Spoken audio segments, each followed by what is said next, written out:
जय श्री राम दोस्तों। राजस्थान CET 2024 का नोटिफिकेशन जारी कर दिया गया है और इसका जो एग्ज़ाम है अगले माह सितंबर माह में बताया जा रहा है। और इसमें हमारा जो सबसे इम्पोर्टेंट टॉपिक आता है हमारा मानसिक योग्यता एवं तार्किक विवेचन और गणित हमारा इम्पोर्टेंट टॉपिक है। इसको अपन यहाँ पर पूरा यूट्यूब पर हल करने वाले हैं। और इस वर्ष के लिए मानसिक योग्यता सबसे इम्पोर्टेंट इसलिए भी बन जाती हैं क्योंकि परीक्षा में 1/3 नेगेटिव मार्किंग का प्रावधान किया गया है। इससे यह होगा कि अपन को 3 क्वेश्चन सही करने पर या 3 क्वेश्चन गलत करने पर हमारा 1 क्वेश्चन गायब, सही वाला भी गलत हो जाएगा। ठीक है, तो यहाँ पर मानसिक योग्यता एक ऐसा टॉपिक है, एक ऐसा सब्जेक्ट है जिसमें अगर अपन को मेथड आते हैं, क्योंकि ये पूरा मैथ्स और रीजनिंग जितना भी ये हैं टॉपिक हैं या जो बुक्स हैं ये पूरा मेथड बेस है। अगर अपन को मेथड आता है तो अपन किसी भी प्रकार का क्वेश्चन कर सकते हैं, तो इसमें हमारे नंबर कटने के चांसेस बिल्कुल भी कम रहते हैं। तो ये बहुत ही इंपॉर्टेंट टॉपिक है और ये इस सबसे बड़ा टॉपिक भी है। इसमें हमारे को 30 क्वेश्चन आएंगे और इसका जो 30% इसका रेशो रहेगा मार्क्स का और 45 क्वेश्चन आएंगे 150 में से, तो सबसे बड़ा पोर्शन भी है।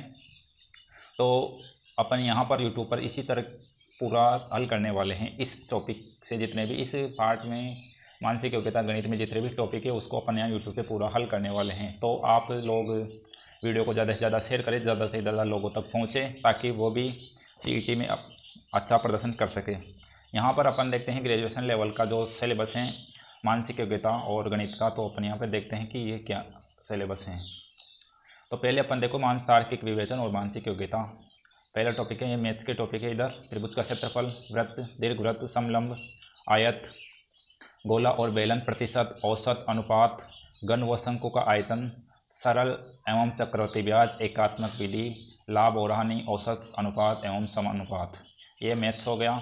और इधर ये हैं मानसिक योग्यता रीजनिंग के टॉपिक, वर्णमाला परीक्षण, गद्यांश और निष्कर्ष, रक्त संबंध, कोडिंग डिकोडिंग, दिशा बोध परीक्षण, श्रृंखला सादृश्यता, चित्र निरूपण, मैट्रिक्स प्रश्न, वर्गीकरण, बैठने की व्यवस्था, इनपुट आउटपुट, संख्या, रैंकिंग और समय वर्ग, निर्णय निकालना, शब्दों की तार्किक व्यवस्था, लुप्त संख्या डालना, गणितीय संक्रियाएं। तो ये कुछ सारा सिलेबस है हमारा मैथ्स और रीजनिंग का। तो अपन यहाँ पे पूरा इसको हल यूट्यूब पर हल करने वाले हैं।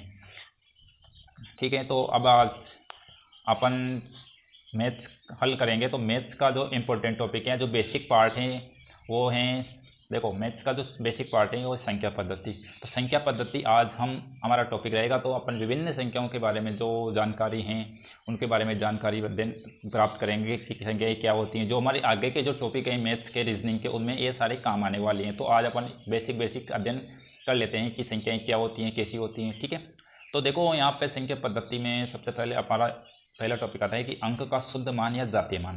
तो शुद्ध मान और जातीय मान क्या होता है? तो किसी भी संख्या का जो कितनी बड़ी संख्या हो और उसमें जो अंक हैं उसका जो शुद्ध मान है, उसका जो एक्चुअल मान होता है वही उस संख्या का जातीय मान कहलाता है, चाहे वह अंक किसी भी स्थान पर क्यों ना हो। ठीक है, तो यहाँ पर इससे निष्कर्ष निकला, जैसे एग्जाम्पल से अपन समझते हैं कि हमारे पास जैसे ये संख्या है 25,489 है। यहाँ पर अपन को 4 का जातीय मान ज्ञात करना है। तो 4 का जो भी मान है वही उसका जातीय मान या उसका मूल मान होगा, शुद्ध मान होगा। तो 4 का जातीय मान क्या है? 4 है। ऐसे अगर अपन यहाँ पे 5 का जातीय मान देखते हैं तो 5 का जातीय मान क्या होगा? 5 का 5 ही होगा। तो जो संख्या है उसका वही जातीय मान होता है। ठीक है, आगे देखते हैं अपन स्थानीय मान। स्थानीय मान क्या होता है कि देखो कोई भी अंक है तो उस अंक का वह अंक जिस स्थान पर होता है उस संख्या में जिस स्थान पर होता है उस स्थान का जो मान है वो उसका स्थानीय मान कहलाता है, जिस स्थान पर होता है। जैसे एग्जाम्पल समझते हैं अपन, यहाँ पर ये संख्या लिखी हुई है और यहाँ पर अपन को 4 का स्थानीय मान देखना है। तो देखो अपन संख्याएं गिनती करते हैं तो कैसे करते हैं? यहाँ पर देखते हैं इकाई, दाई, सैकड़ा, यानी कि 4 सैकड़े पर हैं। तो 4 सैकड़ा यानी कि कितना मान होगा? 4 का स्थानीय मान 400वां स्थान। इसी तरह 6 का स्थानीय मान, देखो 6 का स्थानीय मान 6 यहाँ पर है, इकाई, दाई, सैकड़ा, हजार, 6000वें नंबर पे हैं, तो यानी कि 6 का स्थानीय मान क्या हो जाएगा? 6000। इसी तरह अपन स्थानीय मान और भी देख सकते हैं। जैसे अगर अपन यहाँ पे 9 का स्थानीय मान देखते हैं तो इकाई, दाई, सैकड़ा, हजार, 10,000, यानी कि 10,000वें स्थान पर है और 9 है तो कितना हो जाएगा? 90,000 यहाँ पर इसका स्थानीय मान हो जाएगा। ठीक है, स्थानीय मान आपको समझ में आ गया होगा। अब देखो हमारा टॉपिक था संख्या पद्धति। तो संख्या क्या होती है? तो अपन को पहले संख्या के बारे में पता होना चाहिए। तो संख्या क्या हैं? संख्या एक ऐसी अवधारणा है जिसके आधार पर हम प्रकृति में किसी भी वस्तु की क्या कर सकते हैं? गणना या तुलना कर सकते हैं। ऐसे समझो, किसी भी वस्तु की गणना या तुलना करने के लिए हम जिन अंकों का उपयोग करते हैं वो क्या कहलाती हैं? संख्या कहलाती हैं। तो देखो, संख्याओं को अपन निरूपित करने के लिए, लिखने के लिए अपन किसी न किसी संकेत का प्रयोग करते हैं। तो जिन संकेतों का अपन लिखने के लिए प्रयोग करते हैं उन संकेतों को अपन क्या बोलते हैं? अंक बोलते हैं। और कुल अंक कितने होते हैं हमारे पास? कुल 10 अंक होते हैं।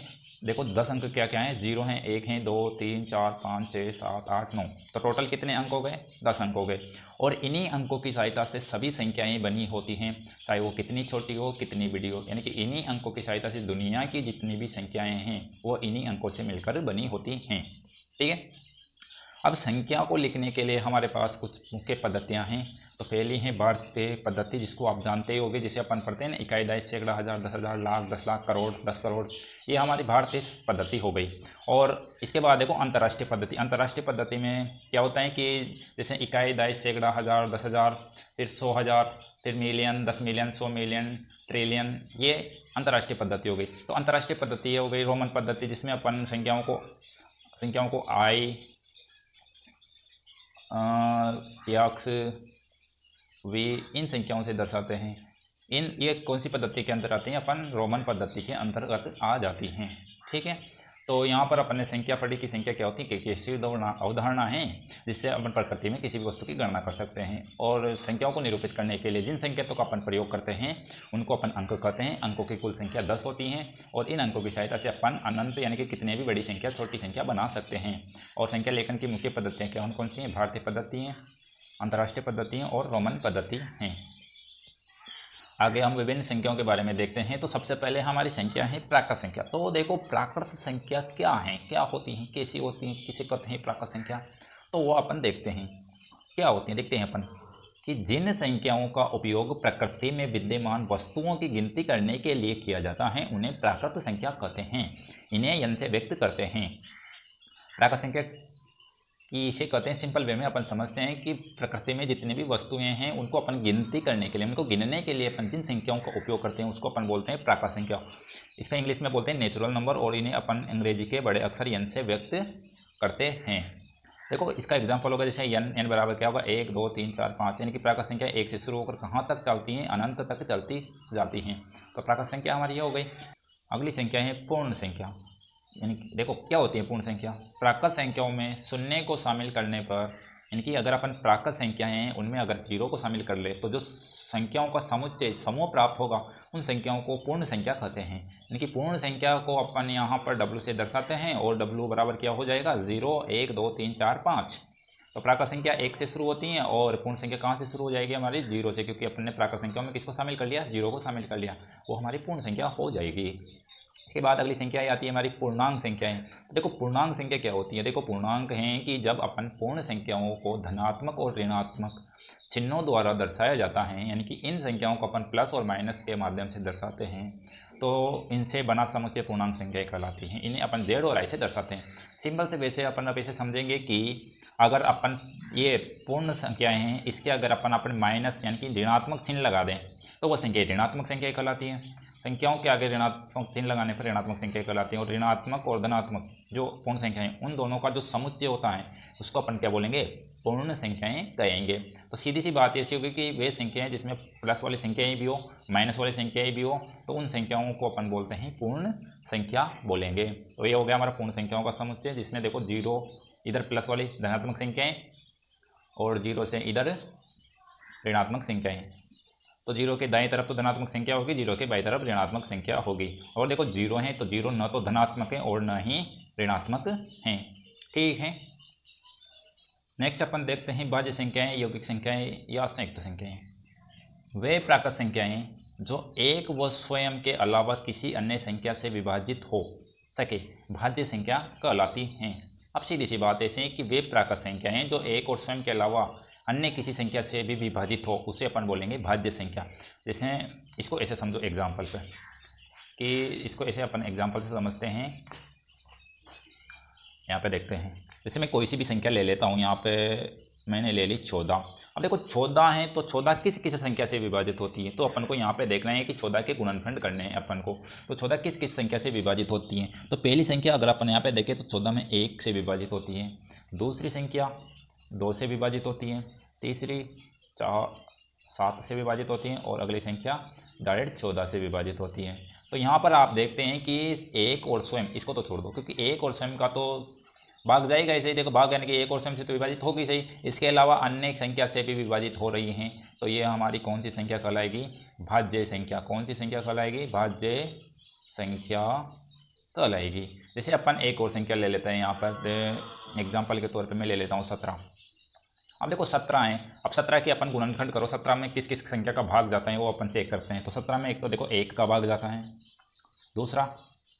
दूसरा किसका जाएगा, देखो दूसरा डायरेक्ट किसका भाग जाता है, 17 का ही भाग जाएगा। तो यहाँ पर आप लोग देख रहे हो कि 1 और 17 के अलावा अन्य किसी भी संख्या का भाग नहीं जा रहा या अन्य किसी भी संख्या से विभाजित नहीं हो रही, तो ये जो संख्या आएगी इसको अपन बोलेंगे अभाज्य संख्या, अभाज्य संख्या। तो देखो यहाँ पर इन दोनों एग्जाम्पल से अपन सीधा सीधा समझ सकते हैं कि वे संख्याएं जिसमें 1 और स्वयं के अलावा अन्य संख्या का भाग जाता है उसको तो बोलेंगे भाज्य संख्या, और 1 और स्वयं के अलावा अन्य किसी संख्या का भाग नहीं जाए, अन्य किसी संख्या से विभाजित नहीं हो, तो ऐसी संख्या हमारी कहलाती है अभाज्य संख्या। ठीक है, अब यहाँ पर अपन देखते हैं, ये रहा 1 और स्वयं के अलावा अन्य संख्या का से विभाजित हो तो भाज्य संख्या कहलाती है। जैसे एग्जाम्पल के तौर पर 4 हैं, 4 में 2 का भाग जाता है, 6 हैं, 6 भी विभाजित होती हैं 2 और 3 से, 8 हैं, 10 हैं, यानी कि ये हमारी अभाज्य संख्याएं हैं। और दूसरी संख्याएं आती हैं अभाज्य संख्या, इसका एक और नाम है रूढ़ संख्याएं। तो क्या होती है, अभी बताया है मैंने कि वे प्राकृत संख्याएं जो 1 व स्वयं से विभाजित हो, अन्य से नहीं, अर्थात जिसके आसानी से गुणनखंड न हो, अभाज्य संख्याएं कहलाती हैं। सीधी सी बात है कि 1 और स्वयं के अलावा अन्य किसी संख्या से विभाजित नहीं हो तो वे संख्याएं हमारी अभाज्य संख्याएं कहलाती हैं। इसके एग्जाम्पल यहाँ पे देखो 2, 3, 5, 7, 11, 13, यानी कि ये जितनी भी संख्याएं हैं, इसके आगे भी हैं, ये तो मैंने 100 तक लिख रखी हैं, तो ये सारी हमारी अभाज्य संख्याएं हैं। ठीक है, तो अभाज्य संख्या और भाज्य संख्या आपको समझ में आ गई होगी। इसके बाद अपन आगे चलते हैं कि कुछ इंपॉर्टेंट पॉइंट हैं यहाँ पे। तो देखो सबसे छोटी अभाज्य संख्याएं हमारी हैं 2, तो सीधा सा बोर्ड याद रखना है कि सबसे छोटी अभाज्य संख्या कौन सी है, 2 हैं। और देखो हमारी जितनी भी अभाज्य संख्याएं आप देखो क्योंकि सारी अभाज्य संख्याएं विषम संख्याएं हैं, मेरी एक संख्या को छोड़ कर तो वो संख्याएं हैं 2, तो एकमात्र सम अभाज्य संख्या कौन सी है, 2 हैं। एग्जाम में क्वेश्चन आ सकता है, ऐसे पूछ सकता है कि एकमात्र सम अभाज्य संख्या कौन सी है, खत्म में क्वेश्चन आ सकता है ऐसे हमारे एग्जाम में। दूसरा देखो 1 न तो भाज्य है और न ही अभाज्य संख्या, 1 न तो भाज्य संख्या है और न ही अभाज्य संख्या। ठीक है, अब यहाँ पे देखो अपन कुछ इंपॉर्टेंट पॉइंट्स मैंने यहाँ पे लिख रखा है कि 1 से 25 तक अभाज्य संख्या कितनी है, तो 1 से 25 तक के अंकों में अभाज्य संख्याओं की संख्या कितनी है, 9 है। 1 से 50 तक संख्याएं कितनी है, 15 हैं। 1 से 75 कितनी है, 21 हैं। 1 से 100 तक कितनी है, 25 हैं। 1 से 125 तक 30 हैं। 1 से 150 तक 35 हैं। 1 से 175 तक 40 हैं, और 1 से 200 तक कितनी अभाज्य संख्याएं हैं, 46 अभाज्य संख्याएं हैं। नेक्स्ट देखते हैं सम संख्याएं। वे संख्याएं जो 2 से भाज्य हो सम संख्याएं कहलाती हैं, अर्थात जिनके अंत में क्या हो, 0, 2, 4, 6 व 8 हो, सम संख्याएं कहलाती हैं। तो सम संख्या तो सिंपल से कि सम संख्या लगभग सभी को पता होगी। इसी तरह विषम संख्या हमारी देखो, ऐसी संख्या जो 2 से पूरी तरह विभाजित न हो विषम संख्याएं कहलाती हैं। एग्जाम्पल देखते हैं अपन यहाँ पे 1, 3, 5, 7 आदि, जिनमें 2 का भाग नहीं जाता है, 2 से विभाजित नहीं हो, वो हमारी तरह वो कौन सी संख्या कहलाएगी, विषम संख्याएं कहलाएगी। ठीक है, यहाँ पर देखो एक नोट याद रखना है तुमको कि 2 सम संख्याओं का योग हमेशा सम संख्या होता है। ठीक है, तो एक बात ये याद रखनी है कि 2 सम संख्याओं का योग हमेशा कौन सी संख्या होगी, सम संख्या होगी। वह 2 विषम संख्याओं का योग भी हमेशा, यानी कि अगर अपन 2 सम संख्या को जोड़े या 2 विषम संख्याओं को जोड़े, उसका जो भी आंसर आएगा वो हमेशा कौन सी संख्या आएगा, सम संख्या आंसर आएगा। ठीक है, ठीक है, बात सीधी सी में है कि सम संख्याओं का योग भी सम संख्या होता है और 2 विषम संख्याओं का योग भी सम संख्या होता है। ओके, अब देखो नेक्स्ट क्वेश्चन, नेक्स्ट संख्या है हमारी परिमेय संख्या। वह संख्या जिसको अपन p/q के रूप में लिख सकते हैं, जहाँ p और q पूर्णांक हो और q नॉट इक्वल टू 0 हो, परिमेय संख्या कहलाती हैं। ये तो हो गई परिभाषा की बात। पर सीधी सी बात आपको ऐसे ध्यान रखनी है कि वे संख्या जिसको अपन भाग के रूप में या बट्टे के रूप में लिख सकते हैं, वे परिमेय संख्याएं कहलाती हैं। परिमेय संख्याओं को अपन क्यों से व्यक्त करते हैं, ठीक है, जैसे एक को अपन p/q के रूप में लिख सकते हैं। कैसे लिख सकते हैं वो मैंने आपको पहले बता दिया था, जैसे अभी बता देता हूँ एक बार और। जैसे 1 है, अब 1 को मेरे को बट्टे में लिखना है तो मैं 1 को 1/1 लिख सकता हूँ। जैसे 5 है, 5 भी परिमेय संख्या है क्योंकि 5 को भी मैं क्या लिख सकता हूँ, 5/1 लिख सकता हूँ। तो वे सारी संख्याएं जिसको अपन बट्टे के रूप में लिख सकते हैं वे हमारी परिमेय संख्याएं कहलाती हैं। ठीक है, यहाँ 1/2 है, 3 है, 7 है, 2/5 है, ये सारी कौन सी संख्याएं हैं, परिमेय संख्याएं हैं। देखो परिमेय संख्या में अपन देखते हैं आगे धनात्मक परिमेय संख्या। तो धनात्मक परिमेय संख्या ऐसी यदि किसी परिमेय संख्या के p/q में p और q धनात्मक या दोनों ऋणात्मक हो, धनात्मक परिमेय संख्या कहलाती हैं। तो सीधी सी बात है, ध्यान रखनी है कि धनात्मक परिमेय संख्या किसे कहेंगे कि जिसका हंस और हर या तो दोनों धनात्मक हो या दोनों ऋणात्मक हो, उस संख्या को अपन बोलेंगे धनात्मक परिमेय संख्या। नेक्स्ट है ऋणात्मक परिमेय संख्या कि यदि किसी संख्या के p/q में p और q में से एक तो धनात्मक हो और एक ऋणात्मक हो, ऐसी संख्या को अपन बोलेंगे ऋणात्मक परिमेय संख्या। तो यहाँ पर आप एक देखो, यहाँ पे -2/7 और 7/-9 दोनों में से एक प्लस का है एक माइनस का है, तब तो ऋणात्मक, या दोनों प्लस के दोनों माइनस के तो धनात्मक परिमेय संख्या। ठीक है, सीधी सी बात है, याद रह जाएगी ये। अगली हमारी संख्या आती है अपरिमेय संख्या। तो परिमेय हो गई, अब अगली आती है अपरिमेय संख्या। तो ऐसी संख्या जिसको अपन p/q के रूप में नहीं लिख सकते या जिसको अपन भागफल के रूप में व्यक्त नहीं कर सकते, ऐसी संख्याएं अपरिमेय संख्याएं कहलाती हैं। अब देखो अपरिमेय संख्या दो प्रकार की होती हैं, एक तो बीजीय अपरिमेय और एक अबीजीय अपरिमेय। अपरिमेय संख्याओं को अपन यश से व्यक्त करते हैं। किससे व्यक्त करते हैं, अपरिमेय संख्या को यश से व्यक्त करते हैं। अब देखो यहाँ पर अपरिमेय संख्याएं, अपन एग्जाम में क्वेश्चन आता है कौन परिमेय है कौन अपरिमेय है, तो दो ही प्रकार की संख्याएं होती है, एक तो परिमेय होती है, दूसरी अपरिमेय होती है। तो अपन दोनों में से किसी एक को याद कर लेते हैं कि भाई ये हमारी अपरिमेय है और ये परिमेय है। तो अपन यहाँ पर ओनली अपरिमेय संख्याएं देखेंगे और इनके अलावा जितनी भी संख्याएं हैं वो हमारी कौन सी संख्या हो जाएगी, परिमेय संख्या हो जाएगी। ठीक है, तो पहली चीज़ अपन देखते हैं कि अपरिमेय संख्या कौन कौन सी होती है, किन किन संख्याओं को अपन अपरिमेय संख्या कहेंगे। तो पहला है यहाँ पर अशांत अनावर्ती दशमलव प्रसार कि ऐसा दशमलव प्रसार कि ऐसी संख्या जिसमें दशमलव के बाद आने वाले अंक हर बार अलग अलग आए या संख्याएं रिपीट नहीं हो, संख्याओं की पुनरावृत्ति नहीं हो, हर बार अलग अलग अंक आए, तो ऐसी संख्याएं अशांत अनावर्ती दशमलव प्रसार वाली संख्याएं कहलाती हैं। और ऐसी संख्याएं कौन सी संख्या होती हैं, अपरिमेय संख्या होती हैं। दूसरा पॉइंट की ई और पाई, मैथ्स में ई, एक तो ई होता है, दूसरा पाई, ये दो संख्याएं हैं, ये भी हमारी कौन सी संख्याएं, अपरिमेय संख्याएं होती हैं। तीसरा जो इंपॉर्टेंट है, इसमें अपन को याद रखना है कि अपूर्ण वर्ग संख्याएं। अब अपूर्ण वर्ग संख्या किसे कहेंगे, पहले ये पता होना चाहिए। तो अपूर्ण वर्ग संख्या को देखने के लिए पहले यहाँ पे अपन देखते हैं कि वे संख्याएं जिसका वर्गमूल नहीं निकलता हो। जैसे एग्जाम्पल के तौर पे मैं देखता हूँ 25। अब 25 का आपको पता है कि वर्गमूल कितना होता है, 25 का वर्गमूल अपन को पता है 5 होता है, पूरा वर्गमूल निकल रहा है। तो जिसका वर्गमूल निकलता है उसको तो अपन बोलते हैं पूर्ण वर्ग संख्या। और जो पूर्ण वर्ग संख्या होती है ये संख्याएं हमारी होती हैं परिमेय संख्या। कौन सी संख्या होती है, परिमेय संख्या।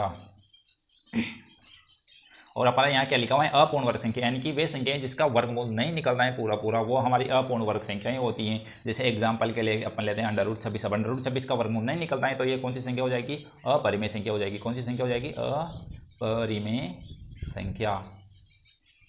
तो यहाँ पर सीधी सी बात याद रखनी है कि वे संख्या जिसका वर्गमूल नहीं निकलता है वो सारी संख्याएं अपूर्ण वर्ग संख्याएं कहलाती हैं, अपूर्ण वर्ग संख्याएं कहलाती है। और अपूर्ण वर्ग संख्याएं कौन सी संख्याएं होती हैं, अपरिमेय संख्याएं होती हैं। जैसे एग्जाम्पल पे √5, √35, √15 इनका वर्गमूल नहीं निकलता तो ये सारी संख्याएं कौन सी हैं, अपरिमेय संख्याएं हैं। आगे देखो कुछ इंपॉर्टेंट बात, यहाँ पर 2 पॉइंट लिखे हुए हैं, ये अपन को ध्यान रखने हैं। दो परिमेय संख्याओं का योग, यानी कि अगर अपन 2 परिमेय संख्याओं का योग करें या गुणनफल करें तो हमेशा एक परिमेय संख्या होती है। ठीक है, दूसरा पॉइंट, एक परिमेय तथा एक अपरिमेय संख्याओं का योग व गुणनफल हमेशा अपरिमेय संख्या होती है। यानी कि अगर एक अपरिमेय है और उसके साथ अपन परिमेय संख्या जोड़ते हैं, गुणा करते हैं, तो वह हमेशा एक अपरिमेय संख्या ही होती है। ठीक है, पॉइंट याद रख लेना आप। नेक्स्ट संख्या आती है हमें वास्तविक संख्या। अब देखो वास्तविक संख्या, तो वास्तविक संख्या होती है परिमेय और अपरिमेय संख्याओं के समुच्चय को वास्तविक संख्या कहते हैं। तो परिमेय और अपरिमेय संख्याओं को मिला दे अपन तो जो समुच्चय प्राप्त होगा वो समुच्चय हमारी कौन सी संख्याएं होगा, वास्तविक संख्याएं होगा। वास्तविक संख्याएं के अंतर्गत सारी संख्या आ जाएगी, परिमेय और अपरिमेय प्रकार की जितनी भी संख्याएं हो हमारी वास्तविक संख्या के अंतर्गत आ जाएगी। और इसके बाद नेक्स्ट संख्या आती है काल्पनिक संख्या। देखो जो संख्याएं वास्तविक नहीं हैं, अर्थात जिसकी मात्र कल्पना की जा सकती हैं, यानी कि वे संख्याएं जो एग्जिस्ट नहीं करती हैं इस संसार में, जिनकी अपन ओनली कल्पना कर सकते हैं, तो ऐसी संख्याएं कौन सी संख्याएं कहलाती हैं? काल्पनिक संख्याएं कहलाती हैं। जैसे यहाँ पे अपन देखते हैं √-3, क्योंकि अंडर के अंदर माइनस का मान कभी नहीं निकलता है, तो ऐसी संख्याएं एग्जिस्ट नहीं करती हैं, तो ये जो संख्याएं कहलाती हैं हमारी काल्पनिक संख्याएं कहलाती हैं। इनकी अपन ओनली क्या कर सकते हैं? कल्पना कर सकते हैं। जैसे एक और एग्जाम्पल में बता देता हूँ, अनंत। अब आप बताओ, अनंत की आप ओनली कल्पना ही कर सकते हो कि अनंत क्या है क्या नहीं है। अनंत एक हमारी कौन सी संख्या है? काल्पनिक संख्या है, ठीक है। जैसे अपन एक और एग्जाम्पल देखें, 1/0, ये भी कौन सी संख्या है? काल्पनिक संख्या है। तो उम्मीद करता हूँ आपको काल्पनिक संख्या समझ में आ गई होगी। इनकी संख्या मात्र अपन क्या कर सकते हैं? कल्पना कर सकते हैं, काल्पनिक संख्याएं कहलाती हैं। अगली संख्या है पूर्ववर्ती संख्या। तो देखो, पूर्ववर्ती संख्या क्या होती हैं? दी गई संख्या के ठीक पहले की संख्या, यानी कि अगर अपन को कोई संख्या दी हुई है तो उसके ठीक जस्ट पहले वाली संख्या उसकी पूर्ववर्ती संख्या कहलाती है। जैसे एग्जाम्पल पे देखते हैं अपन, 752 की पूर्ववर्ती संख्या है 751। इसी तरह अगली संख्या आती है हमारी अनुवर्ती संख्या। दी गई संख्या के ठीक बाद की संख्या अनुवर्ती संख्या कहलाती है। जो भी संख्या दी हुई है उसके जस्ट बाद वाली संख्या हमारी अनुवर्ती संख्या कहलाती है। जैसे 16,543 की अनुवर्ती संख्या क्या होगी? 16,544 है, ठीक है। तो अब मैंने यहाँ पर आप सबको पूरी जितनी भी संख्याएं हैं उनके बारे में, पूरी संख्याओं के बारे में डिटेल से बता दिया है। तो उम्मीद करता हूँ कि आपको ये वीडियो पसंद आया होगा और आपके CET एग्ज़ाम के लिए काफ़ी हेल्पफुल रहने वाला है। तो आप इस वीडियो को ज़्यादा से ज़्यादा अपने दोस्तों को शेयर करें, चैनल को सब्सक्राइब करें और बेल आइकन दबाएं, ताकि आपको जो भी नया वीडियो अगला मिले तो उसका नोटिफिकेशन सबसे पहले मिल सके। धन्यवाद।